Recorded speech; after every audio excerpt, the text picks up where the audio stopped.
Good luck. Okay. I aim to misbehave. That's a great movie. Yep. Thank you so much. Thank you. Have a good day. Enjoy the rest of the show. You too. Thank you. Okay, we're good. All right. So when you come to these conventions, Yeah. since you've been on both sides of the table. Yes. When someone comes to their first convention and they're meeting you, do you feel a little bit of jealousy because it's that first time for them and you kind of remember that? Or do you feel a connection there because you've been on that side of that table? Oh, I remember very clearly being a fan. You know, so when I was younger, I went to a book signing with Stephen King. Ooh, okay. Which shows how far back this was. And I told him that I was an aspiring writer. And he wrote on my book, "Best of luck in your writing career." Okay? And so what happens now is, when I'm on this side of the table and someone tells me they're an aspiring writer, I write that on their book. And I tell them Stephen King wrote it on mine, and it's up to them to get to this side of the table and write it on the book of some other aspiring writer. And it's worth noting that many years later, I'm sitting there at the New York Comic Con next to Stephen King as they're talking about the Dark Tower comic book. Right. And one guy in the audience raises his hand. He says, "I just want to say that Stephen King is my favorite novelist, and Peter David is my favorite comic book writer. So this project is like my dream come true." And Steve and I looked at each other, and he puts his hand up, and we high-fived. And inside me, there was a fanboy going, "Oh my God, you're high-fiving Stephen King in front of 2,000 people." So that fanboy is always there within me, being amazed and thrilled about how my life has turned out. I mean, I was at George Takei's wedding, for God's sake. You know, when I was a fan, I got him to autograph a poster at a Star Trek convention. Decades later, I'm at his freaking wedding, sitting next to Harlan Ellison. Well, not only that, but he also was in a movie that you wrote. Yes, Two of them. two. Yeah, it was funny as hell because, John Astin was originally going to play that role, and then John Astin dropped out. And I was talking with the director, and I said, and I'm running through people I know, and I said, "What about George Takei?" And he says, "You know George Takei?" And I said, "Yeah, absolutely." And he says, "If you can get him." And so I called up George, and I said, "I'm interested in offering you a part in a movie. No audition is required. We want you." And I described to him the role, and I told him he was going to be shooting in Romania, and he'd have to be in Romania for several months. And George said, "God, Peter, I don't know, Romania for 3 months?" And I said, "George, when was the last time you played a role that was not specifically written to be Asian?" And without hesitation, he says, 1965. Oh man. He played in some race car film. He played one of the guys who worked on a car, mechanic. And I said, I said, this character, Doc Valentine, was originally going to be John Astin.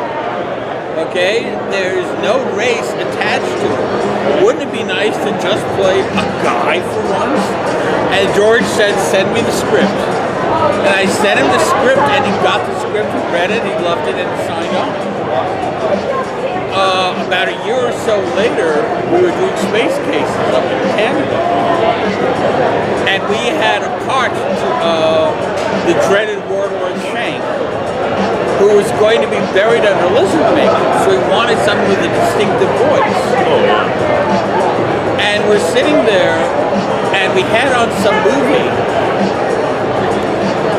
and suddenly, like, a guy comes on, and I think he's like the president of Vietnam or something like that. And my head snapped around, and I said, "What about George Takei?" And Bill says, "Do you think you can get him up to come up here to Canada?" And I said, "I got him to come to Montreal. I got him to come to Romania for 3 months. I think I can get him to come to Montreal for a week."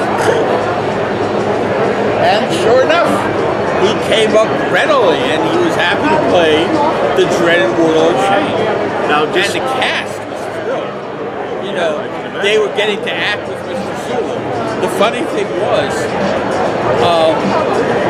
we did our first table read, and I made sure to give each of them a scene with George. We did the first table read, and the table read should run about 22 minutes. It ran 40. The reason being that George speaks very slowly, particularly when he's in close-up.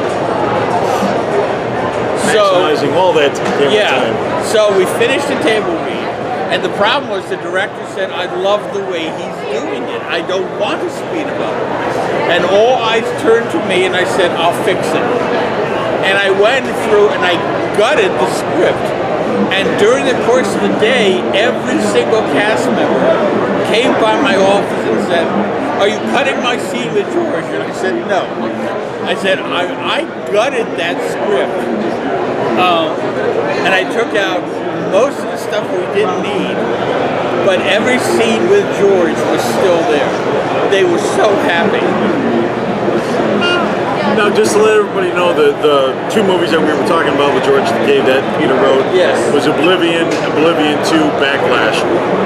Available on DVD in all your good stores and available online, of course. Now we got them looking through stuff. But one of the things I wanted to ask you, because we were talking about being older and everything like that. A few years ago, you had suffered a stroke. Yes, I did. And it looked like you might not have made it. I didn't make it? No, sorry. I'm saying it looked like you might not make it at the time. Oh, copies of the films we were just talking about.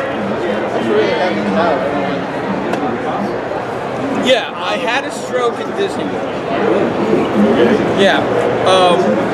And I didn't know what was going on. I mean, a heart attack, you know what it is. Yeah. You know? You feel like someone's driving a spike through your chest. The stroke was manifesting in several ways, none of which I recognized. Because I didn't honestly know what a stroke was. And the next day, I'm still suffering. You know, I tried to get up to go to the bathroom during the night, and I collapsed. My right leg had gone out completely. I thought I was having knee problems because I was an idiot. So I crawled to the bathroom, peed, crawled back to bed, and went back to sleep. The next morning, my wife describes, she calls her mother, who's an RN, and she describes the symptoms I'm having. And her mother says, "Have him stick his tongue out." And I do, and it goes like this. And now you have to understand, her mother is Southern Gentile. She never uses profanity. Okay. Never uses profanity. When Kathleen tells her mother that my tongue canted over to the left, her mother said, and this is an exact quote, "Get him the fuck to the hospital. He's having a stroke." So they got me over to the hospital, where I was indeed having a stroke, and they took my blood pressure. Normal blood pressure is 120 over 80. My blood pressure was 240 over 160. They were convinced I was having a heart attack as well, except I wasn't, as it turned out. They put me through a battery of tests that I do not remember. I don't remember most of it. Then they transferred me to another hospital. And the doctors were saying to my wife that she may have some important sickness to me. Because they were worried that I was going to wind up slipping into a coma. You know, that I would be essentially brain dead and she'd have to pull the blood. Thanks, guys. None of which happened, much to their surprise, I think. But they told my wife that 85% of people who have this kind of stroke die from it. It's fatal. I didn't die, much to my surprise. To the thanks of a lot of people. Yeah, although it's interesting because, my wife wrote about it. And she said things like, if someone you know is having these symptoms, have them stick their tongue out. If the tongue slides to one side, get them immediately to the hospital. And a guy wrote to her and told him, sometime later, that exact same thing happened to his wife. And he told her to stick her tongue out. And he immediately rushed her to the hospital. The whole way she's saying, you don't have to bring me to a hospital, I'm going to be okay. He brought her to the hospital. The hospital said, no, you're having a stroke. And they administered this medication that if they give it to you within the first 4 hours of having the stroke, it greatly minimizes the effect the stroke has. I forget what it's called. So do I. It's got some name. I mean, for me, it was much too late. I didn't get to the hospital until more than 12 hours after the first symptom of the stroke manifested. So they could never use that. They could not use that for me. But this guy basically credited my wife with saving his wife. That is amazing. Yeah. The fact is now that years later, you seem to have almost all your mobility, if not all. Made a very, very, I won't say rapid recovery. Well, it took at least 6 months or so. Well, actually, after I was done at the hospital, I was moved to a recovery center in Jacksonville, Florida. We chose Jacksonville because my oldest daughter lives there. It was her suggestion that I go to that one, and she could act as my advocate there. So that seemed like a good idea. Yes. They told me when I checked in that I would be there for probably about 8 weeks, and that when I left, it would probably be in a wheelchair. And I said, no way. And I left in 6 weeks, and I left walking. That's determination. Oh yeah, I was on a cane, but I left walking, and I was just determined to, I didn't want to leave in a wheelchair, and I say this with no malice or anything toward anyone who's in a wheelchair. If you ruin your back or something like that, I get it. I totally understand it.